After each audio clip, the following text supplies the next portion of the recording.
Hello and welcome to Let's Talk Sport.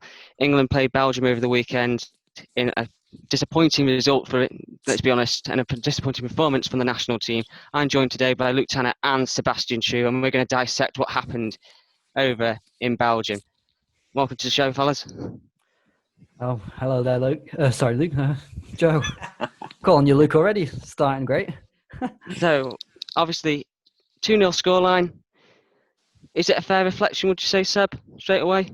I wouldn't say it was a fair reflection. I mean, obviously there's the old cliche, the scoreline never lies, but I think with the ball, England were probably just a bit better, but then Belgium were probably were more decisive. If I'm just looking, I mean, Belgium had the same amounts of shots on target as England, so, I mean, it says it all, doesn't it? Luke, in the Let's Talk Sport group, you were highly, and before coming to be honest with you were highly critical of England's defensive setup. And the way they conceded the goal from the Mertens free kick. Can you explain your thoughts on that and what went wrong from the defensive setup? Because you said Ming should have been. Yeah, so with the free kick, when the free kick was taken, I thought, good free kick that. And then when I saw the goal back again, I was like, why the hell are only two people jumping in that wall? And then you see that Tyrone Ming didn't jump, and if he would have jumped, that ball would have hit him smack in the head. And if it goes in off of that, and it's like, deflected free kick. But he should have made the jump. The thing is, the wall either jumps together or doesn't jump at all. Don't do the half-assed approach when two jump here and two jump there. The wall jump together. Actually, maybe. Sorry. Yeah, so the first goal, sloppy play. Dyer passes out from the back, gets intercepted. Jordan Henderson doesn't close down Lukaku. Declan Rice gets attracted to Lukaku. Lukaku lays it off the Tielemans, takes the deflection, and it goes in off the post. Pickford gets his fingertips on it, but poor start. And then obviously England had Kane heads it, and then Lukaku clears it off the line. That's probably England's best chance of the whole game. I thought Jack Grealish for me was England's best player by a country mile, and how Southgate has been reluctant to play him. My only worry is that now that he's played and Southgate's gone, he's not as good as my boy Mason Mount. See you later, Jack Grealish. But I thought Jack Grealish was England's best player, definitely England's best player. Yeah, I was gonna mention the first goal. You said the free kick there that probably should, Ming should jump, and I don't think it was a foul. But Declan Rice always puts himself in that situation to make the referee make a choice. So he jumps right in front of De Bruyne, and any sensible player doesn't do that. He might, because he actually gets the ball. You can credit him, but it's these risks constantly that he takes. I said it in one recent episode where when he's on a yellow card, he just keeps taking those risks, and it's not sensible, is it? He's a great player, but he's not. He just makes too many little errors like that actually do cost. And I think he was also at fault for maybe as Luke mentioned before, the second goal as well. It was sloppy, and if England are going to set out like this with the five at the back, because let's be honest, Chilwell and Trippier weren't bringing much up forward, so it was a five at the back. If you're going to stay defensive like that, then at least don't concede. And they did in 24 minutes. So the game plan went out the window. And when the game plan goes out the window, what happens? Well, Southgate doesn't change anything. And then in the end, Calvert-Lewin's playing on the right wing at the end. Sancho's playing at right wing back. None of this made sense. And yeah, Southgate doesn't have the players at his disposal right now because there are injuries, COVID cases, etc. But he could have done a bit better, couldn't he? Winks actually made the game a bit more fluid, didn't he? I thought they've been crying out for a player who can at least be a bit creative, because if you look at the front line, they were waiting on Belgium's back line just to get the ball in, and no one in between. There's no transition.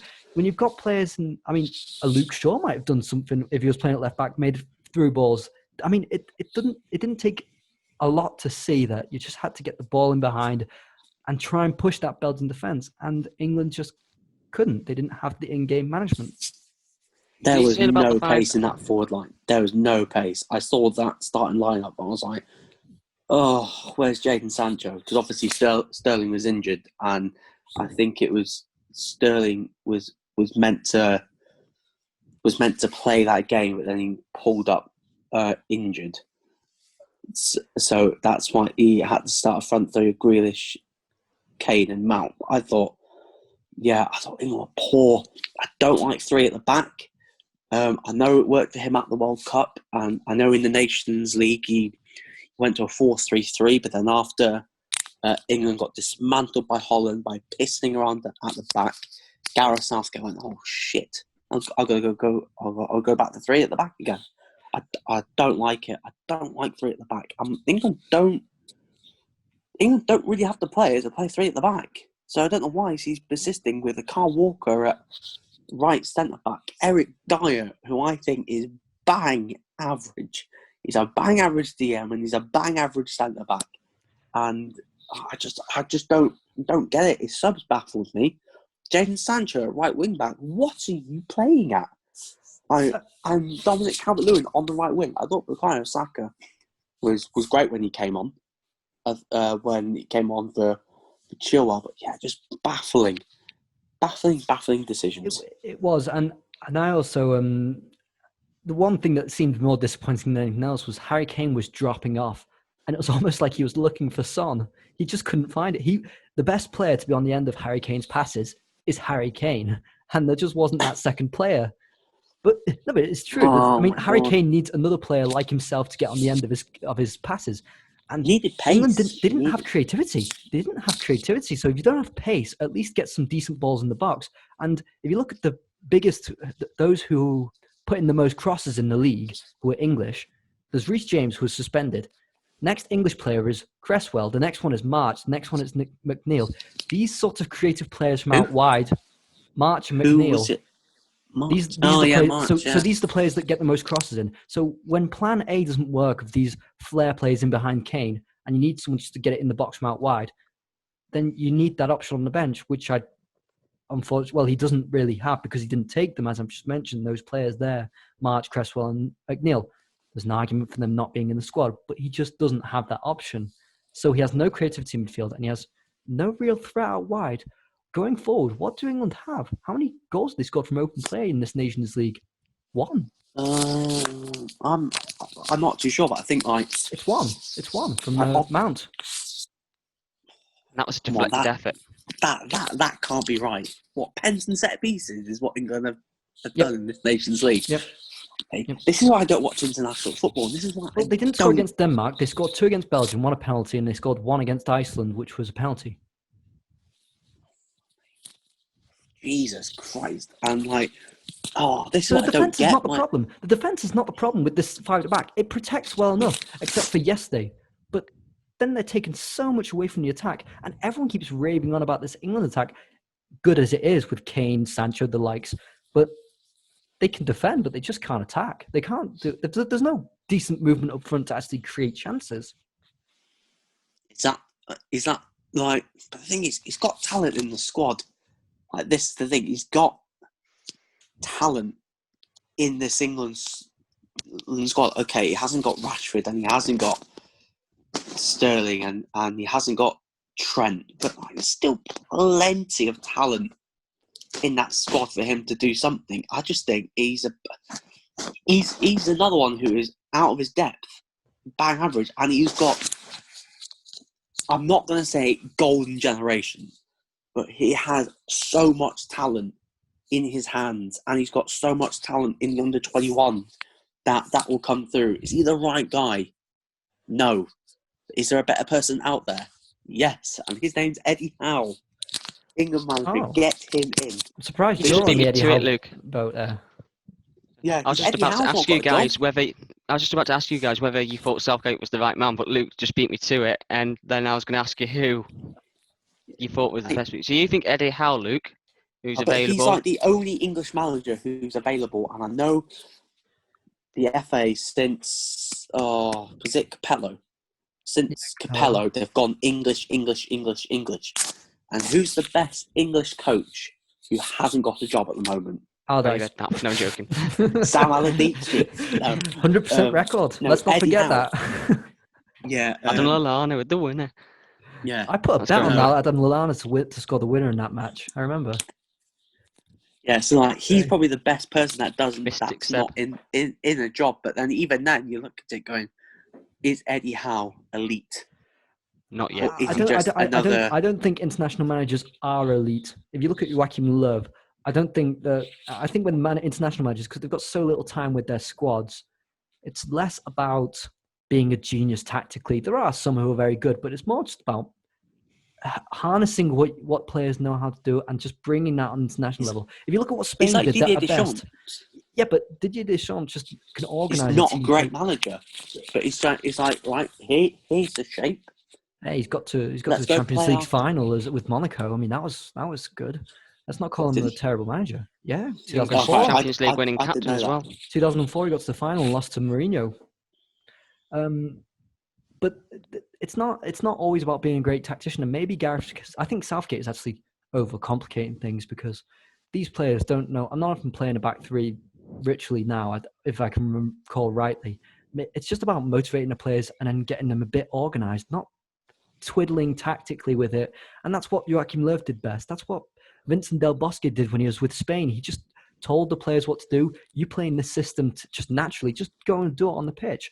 So this is the thing: is Gareth Southgate is maybe that's why Howe is better, because then he'll just stick to a certain system that they'll know how to play and just be a motivational man, just a head figure almost.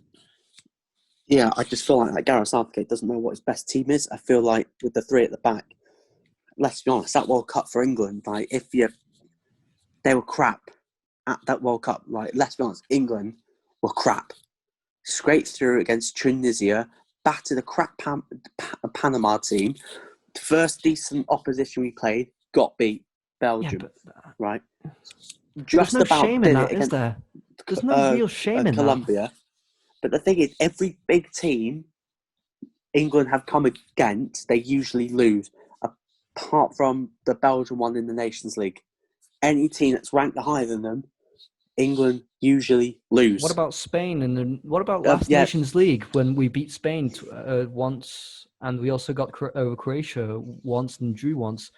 So that was decent, wasn't it? The Nations League last time. Decent, yeah. I didn't know what formations he played. I don't know whether he played 5 at the back or. No, he didn't. He went back to the 4 when he went. He played 4-3-3. Yeah, he played it worked better. 4-3-3. It worked better. And then worked well. Got to, I think, they played the Dutch, and then pissed around at the back. John Stones, who hasn't played an international game since. And then Southgate was like, he's played a Man City game since, honestly. He's like, oh, crap, maybe I have got the players to play 4-3-3. Back to 5 at the back you go. So, that game was crap, but, like, did you expect anything else? No, not really. I don't think there's any need to change Southgate. I think this is a bit. No. It's a bit over the top, isn't it? There's no. Why bother? Out the Euros. It almost feels like that at this point. Yeah, the results might not look great, but where will they be going if they dismiss Southgate? I'm not advocating it. I just think there's no point to it. I dislike international football anyway. I find it boring. I don't care. Like when we were doing this video, I was like, oh, fuck my God, watch England. Oh, fuck my God, watch England. And it's nice to know that you're enjoying this, Luke. Yeah, like if it was Liverpool, if I was looking forward to watch Liverpool. Like, yeah, Liverpool, England, Gareth Southgate. Watching him play players who aren't good enough for England. Yeah, I thought it was nice seeing Jack Grealish. I had fun just watching Jack Grealish on his own, and especially that flick around. What was it, Menu? And I'm not a football fan, so I can't go on to the same level. Well, I'm not a fan of a football club like you two, so I can't go on the same level. I'm only an England supporter. That's the only team I will support. But even I don't like the international break. I find it boring and a bit dismal. I prefer to see Premier League, and it's a better quality in my opinion. That's just me. Yeah, Can I ask you definitely. a Yeah. question, lads? You mentioned the Euros. England's group, off the top of my head, they've got not Croatia. What's it? Czech Republic, Scotland, Slovakia. Scotland, and is it Slovakia? Let me just double check. I should have actually It's googled Slovakia, this. Croatia, and Scotland. Sorry, not Slovakia. Sorry, Czech Republic, Croatia, Scotland. Sorry. That's the one. So it was Croatia, Czech Republic, and Scotland.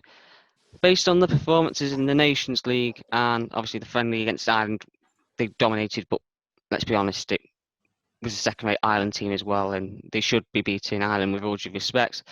But based solely on how they performed in the Nations League, they can't qualify for the actual semi-finals tournament that they did last time Good. out. How do you Good. see England doing at the Euros next summer? Should it go ahead? They should win the group. This is a. Oh, I mean, they should win the group. They should win the group, and that means, I mean, Czech Republic. I mean, we know they're not the same team as say in 2006. Scotland, so first time since 1998 they've got into a tournament, and Croatia. Well, Croatia are actually looking pretty abysmal at the moment. They lost 2-1 to Sweden the other day, and what was it, Sunday? And they're not the same force that they used to be, Croatia. So England should be winning this group, and probably comfortably. There'd be questions asked if they get a win and 2 draws. Yeah, I feel like England should be winning that group. Oh, I just don't know. I don't know. Apparently, England are joint favourites to win the Euros. Whoever wrote that. Yeah, is but chatty out there. that's based on. I mean, bookmakers work on the fact that lots of people bet on a certain thing, if many people bet on it, that reduces their odds, makes them favourite. Or it's also dependent on data that's collected. There are factors that make them the favourites in the bookies. I wouldn't They are believe not the it if favourites. no, but they are in the bookies. That's just a fact. Well, So bookies are going to make loads of money off of. I'd put France and Portugal up there as the favourites. The two that played the other night, and a really quite good game, Yeah. even though it's 1-0. I'd put those two down as my favourites by far, and they're a level above England. France for me at the favourites. Got the best squad, got the deepest squad. Yeah. So they are definitely the favourites. Yeah, without doubt. Yeah, for me. So the lads are going for France or Portugal for the Euros. No, France England, for me. France. I'm still sitting on the fence here. Oh, said sitting on the fence. Be careful not to catch any splinters. So that was us dissecting the England performance. Was it really good enough? Why don't you comment below? Don't forget to like and subscribe, and we'll see you all very soon.